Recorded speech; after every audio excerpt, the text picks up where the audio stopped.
What gets MLS Commissioner Don Garber up in the morning? What makes the man tick? What makes him motivated to hop into his car and get to his office every morning? It's one word: stadiums. Location, capacity, is it soccer specific? These are all things that Major League Soccer and Major League Soccer teams consider when they're thinking about building a stadium. Now, I want to hone in on one particular part, one particular aspect when we're talking about making good stadiums in Major League Soccer, and that's stadium location. Now, this video is mainly focusing around stadium locations in Major League Soccer, but it could apply to other sports leagues as well. So I began my quest creating a spreadsheet on Google Sheets. Basically, my main reason for creating this spreadsheet was to compare how the distance from the downtown would affect attendance.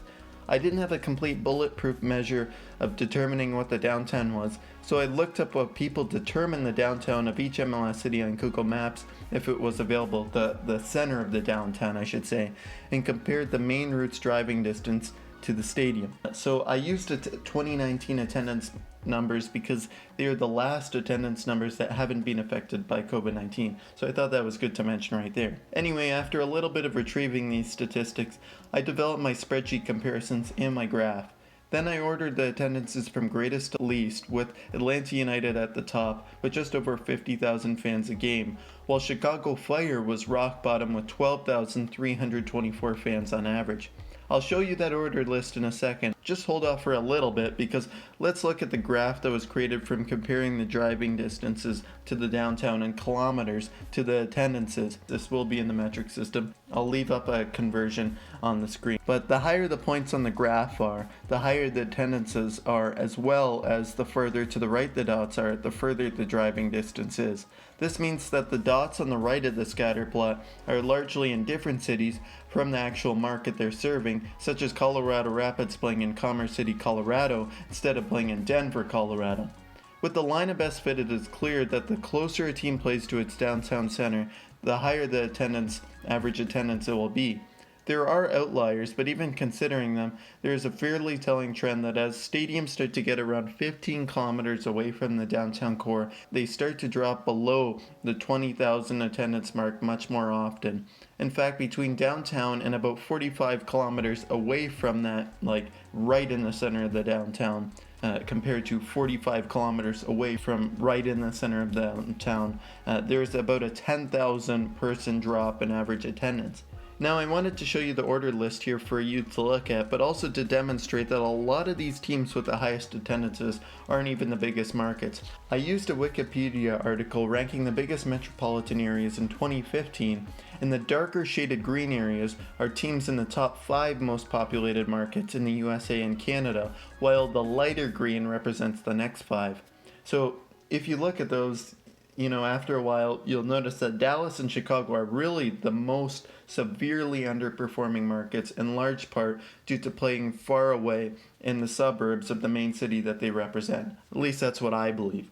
And when I say they're the most underperforming markets, underperforming in terms of attendance numbers. They might not be underperforming in other ways, of course. But the second, third, and fourth highest attendances are all big markets, but not in the top 10 metropolitan areas according to that list, which demonstrates how well those clubs are run and marketed, but also how good their stadiums are placed within their markets, given that they're all within 6 kilometers of their downtown core. I would say the only big anomaly is Houston Dynamo, who are well tucked into their city core, but haven't been able to get higher attendances. I don't have complete knowledge of the situation, but I would assume with some of the knowledge I have that there are other problems hindering the growth of their franchise, given that they're in one of the biggest soccer markets in America. Anyway, going back to the main point, I think that given this data that we've looked at together, it appears to generally correlate stadium locations that are closer to the downtown center with higher attendances. So if an MLS franchise owner cares about packing their stadium week in and week out, they should place stadiums as close to the center of their downtown as possible. Okay, so that's the biggest part of the video that we got out of the way. Now I want to look at other aspects of stadium location that I believe could help stadium attendances. Now, this is a bit more of a subjective part of the video, so consider that. I have done some research with this, just like I did with the previous part, but this is more of a subjective part of the video as as opposed to really what I just showed was a bit more objective. So obviously one of the biggest portions of stadium location is transit. Now, this is not just public transit, and it's not just roads, it's both. And it's also parking too, and that has to do with roads as well. You have to consider both public transit and roads and parking. And I think something that also needs to be considered as well is the culture of the city around driving and public transit.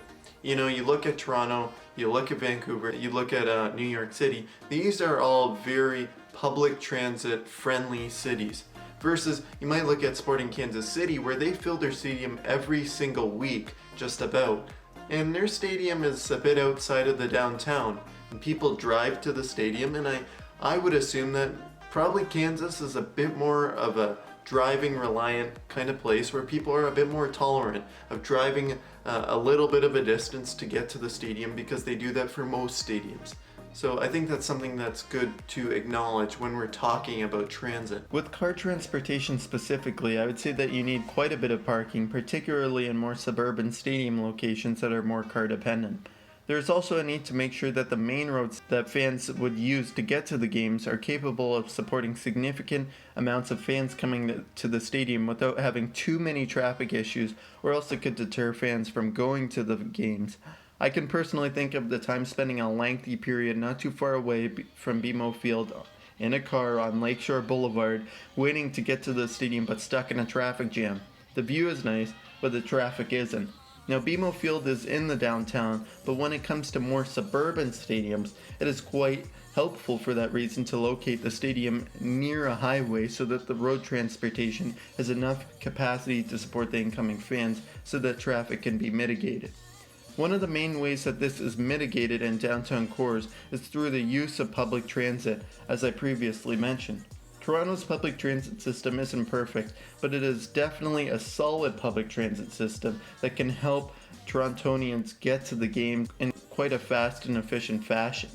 As someone who doesn't live in a major city, I'm frankly awed by how great Toronto's transit system is, even with its problems. BMO Field does have streetcar access. You can take the streetcar, and that's what I did recently actually, to the stadium. And there's currently a subway line called the Ontario Line that is planned to be completed by 2030, but given the recent uncertainty in the project and how long it's taking to get the Scarborough subway line expansion done, it will probably get done around 2056. For commuters, it's not quite as good, as there is a GO train station right at Exhibition Place, which is the location of BMO Field. However, GO trains are largely very slow commuter trains that take a decent amount longer than driving on most days.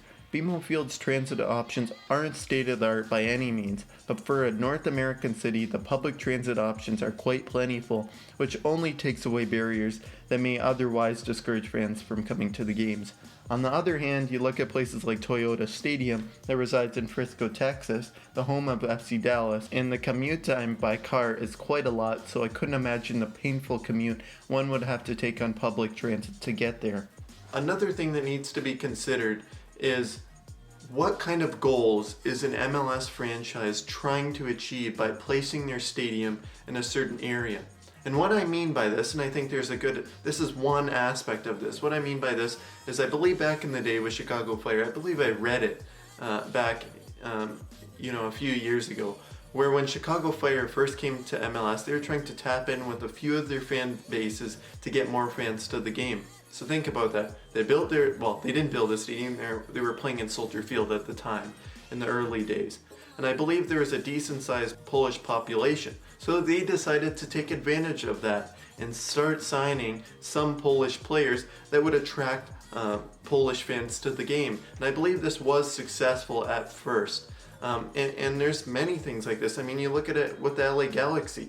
There's a significant Mexican-American population in LA and throughout California, really throughout a lot of the Sun Belt in the US.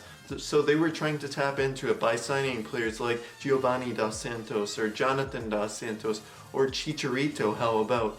And these kind of players, Yeah, you want to win, but they're also trying to bring fans to the game. This is partly a business decision. There's lots of players who can score a lot of goals in MLS, but you're also trying to bring fans to the game. You're trying to attract people to watch your team because you want to be profitable and you want to make money, and that's always something that teams consider. So all these kind of things, it's great to understand what kind of community you're building your stadium in, what kind of market you're in, and trying to tap into that idea so that you can bring more fans to the games. And I think even just looking outside of just player acquisition and trying to bring more fans to the games, it's also just about when you build a stadium in a certain area, it's also about trying to build a community around it. And to elaborate on that, in Europe, a lot of times they build their stadiums or their fields or whatever, wherever they're having the games for their soccer team or for their sports teams, they build it right in the community that they want to serve. They don't build it out in the suburbs and make them travel 20 kilometers to the game. They build it right within the community. And I remember going to England, we were going to do a stadium tour at Emirates. We were on vacation and I wanted to go and tour Emirates, and we were walking to the stadium. We took the underground there, and there were all these like townhomes right on the way to Emirates, and that was the most surprising thing. But when you build stadiums in that community, and it's in the middle of a North London residential area, I think it builds a sense of loyalty that those fans have with that team.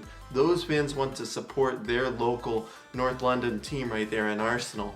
And I think when you do those kind of things, it does kind of build a sense of loyalty. You don't see it too much in North American sports. They don't typically like to build stadiums within residential communities, and it can be quite hard to do that. I'm not advocating that they should be doing that, but I am saying that it's something to consider. So the bottom line is that franchises need to think about what kind of community they want to build around their team when considering a stadium location. Another aspect of this whole topic that we're talking about right here is looking at FC Dallas's facilities in Frisco once again. While FC Dallas does have a stadium very far away from its fans and gets low attendance as a result, they also use the greater complex that Toyota Stadium resides in for practice by FC Dallas and its reserve teams, as well as hosting soccer tournaments such as the Generation Adidas Cup. In 2018, the stadium's south end added the National Soccer Hall of Fame for the US, giving the area even more utility for soccer in Dallas and America. For the Hunt family, I don't think they really care enough about their attendances to move, at least at the moment, especially with the money they've invested into the facilities in Frisco, created in part to develop soccer in America, helping them sell about every sixth teenager in Texas to a European club. It would be hard to find space for 17 soccer pitches in downtown Dallas, so Frisco is an effective area to place this facility in. So while this video is largely about how to increase attendances with a good stadium location, there's something to be said about the different goals teams will have when choosing their own stadium location. So of course there are numerous ways that a stadium location matters to improve attendance, but not even just that, outside of it, as I just demonstrated, for MLS teams and for teams across the world outside of Major League Soccer and other sports and in other leagues for soccer or football, as they say it in other countries. But if you want to suggest any of the other ones, any of the big ones that I missed, leave it in the comments down below. Thank you for watching this video. Please like and subscribe if you enjoyed it. And until next time, see ya.